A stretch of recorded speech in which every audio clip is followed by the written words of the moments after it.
안녕하십니까. 더 메시지 시청자 여러분. 저는 고양시 화정동에 위치한 축복교회를 담임하고 있는 지경휘 목사입니다.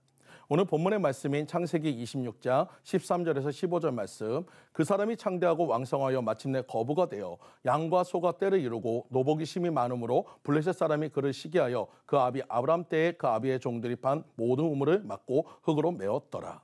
오늘 본문의 말씀을 중심으로 사막 같은 인생이 될지라도라는 제목으로 같이 은혜를 나누고자 합니다.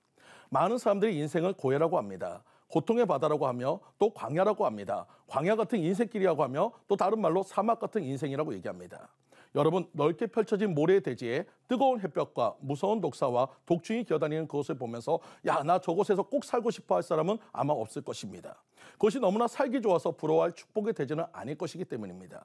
그런데 여러분, 오아시스를 생각하면 누구나 머물고 싶은 곳입니다. 맑은 물이 있는 큰 못에 큰 야자수가 있고 그 잎사귀가 만들어준 그늘에 누워있으면 뜨거운 햇볕도 막아주는 최고의 휴양지인 것입니다. 요나서에 보면 박넝쿨 밑에 있던 요나가 천국이라고 표현할 정도로 오아시스는 사막의 축복의 장소입니다. 사막에 물만 있으면 최고의 휴식처가 된다는 사실을 알려주고 있습니다. 아무리 어렵고 막막해서 삭막한 사막 같은 인생이라도 반드시 샘이 있다는 사실을 기억하시기 바랍니다.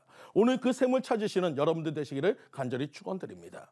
시편 23편의 쉴 만한 물가와 푸른 초장은 아닐지라도 사막 같은 생활을 하고 있는 사람에게는 영혼의 휴식처가 오아시스입니다. 그러면 사막 같은 생활이란 어떤 생활일까요? 첫 번째로 사막과 같은 생활이나 변화가 심한 생활입니다. 사막의 특징은 변화가 심합니다. 낮에는 강철을 녹이듯이 뜨겁습니다. 그러나 밤이면 영하의 기온으로 내려가서 얼음이 오는 곳이 사막입니다. 낮에는 철판에 달걀을 깨뜨리면 계란 후라이가 되고 밤에는 조그만 물기만 있어도 얼어붙는 곳이 사막입니다.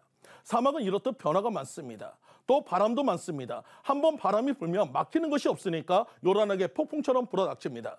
그래서 모래산이 이곳저곳으로 옮겨다니기에 금방 길을 잃어버리게 됩니다. 변화가 많은 삶을 살고 있는 것이 사막 같은 삶입니다. 육체적으로도 사막 같은 삶을 살고 있는 사람이 있습니다. 배부를 때에는 음식이 많아서 배가 터지듯이 먹는 것 같지만 음식이 없을 때는 며칠이고 굶어야 합니다. 1억을 벌 때가 있는가 하면 돈을 얻으러 이짓저짓 다닐 때도 있습니다. 정신적으로도 사막 생활이 있습니다. 기분이 좋았다가 기분이 우울해지는 때가 빈번합니다. 감정이 금방 해가 났다가 또 금세 우울해져서 비가 왔다는 감정의 기복이 심합니다. 기분이 좋을 때는 하늘은 나는 것 같은데 기분이 안 좋을 때는 벼락을 치는 듯이 우울합니다. 또 영적 생활도 사막 생활이 있습니다. 승리감에 도취되었을 때는 엘리야처럼 혼자서 이방바알 선지자 400명을 혼자서도 죽일 능력이 나옵니다. 그러나 한번 좌절하고 나니까 광야로 도망가서 노덴나무 밑에 누워 한탄합니다. 하나님, 주께 넉넉하오니 내 생명을 거두어 주옵소서. 바로 이것이 사막 같은 삶인 것입니다. 두 번째로 사막 같은 생활이나 열매가 없는 생활입니다. 사막에는 열매가 없습니다. 나무도 풀도 자라지 못하는 곳에 무슨 열매가 있겠습니까? 나무가 없고 풀도 없고 물도 없는 곳에 열매가 있을 수 없습니다. 도무지 되는 일이 없다는 것입니다. 이것이 사막 생활입니다. 이리 뛰고 저리 뛰고 열심히 일하는 것 같은데 열매가 없습니다. 소득이 없습니다. 결실이 없습니다. 이것이 사막 생활입니다.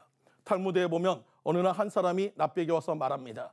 납비님, 저는 하느님마다 되는 것이 없습니다. 우상 장사를 시작했더니 가뭄이 시작되었고 수영복 장사를 시작했더니 비가 쏟아지기 시작했으며 선풍기 장사를 시작했더니 냉해가 왔습니다. 그래서 옷 장사를 시작했더니 날씨가 갑자기 따뜻해졌어요. 장의사를 개업했더니 사람이 죽질 않습니다. 하느님마다 안 됩니다. 어떻게 하면 좋을까요? 먹고 살 수가 없어요. 납비가 말합니다. 그러면 음식점을 하세요. 최소한 굶지는 않을 겁니다. 이것이 사막 생활입니다. 사막 생활은 도무지 되는 일이 없습니다. 이러한 삶을 사는 사람들에게는 변화가 필요합니다. 나의 능력이 아닌 하나님의 능력이 있어야 한다는 사실을 기억하시기 바랍니다. 세 번째로 사막 같은 생활이나 안정이 없는 생활입니다.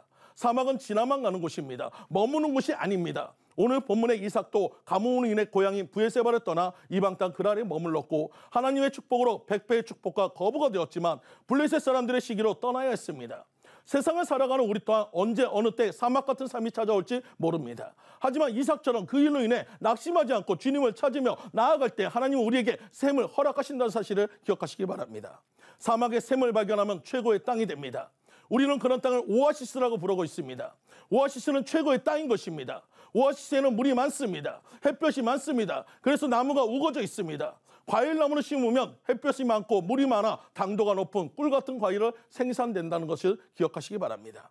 살기도 좋습니다. 그래서 사막에서 물이 있는 곳을 오아시스라고 부릅니다. 오아시스는 낙원과 같은 곳입니다. 사막은 결코 아름다울 수 없지만 샘이 있다면 아름답습니다.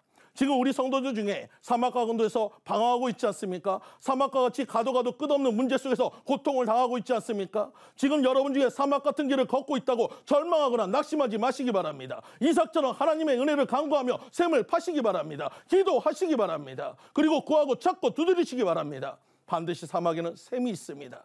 그래서 은혜의 샘물이 나온다면 그때부터는 사막이 아닌 오아시스의 삶을 살게 될 것입니다. 사막에 샘물이 있다면 오아시스입니다. 낙원입니다. 최고로 좋은 땅입니다. 사랑하는 성도님들, 아무리 사막 같은 생활에도 반드시 샘이 있다는 사실을 믿고 하나님의 약속을 믿고 간구하시는 성도님들 모두가 되시기를 간절히 축원드립니다. 지금까지 더 메시지 지경휘 목사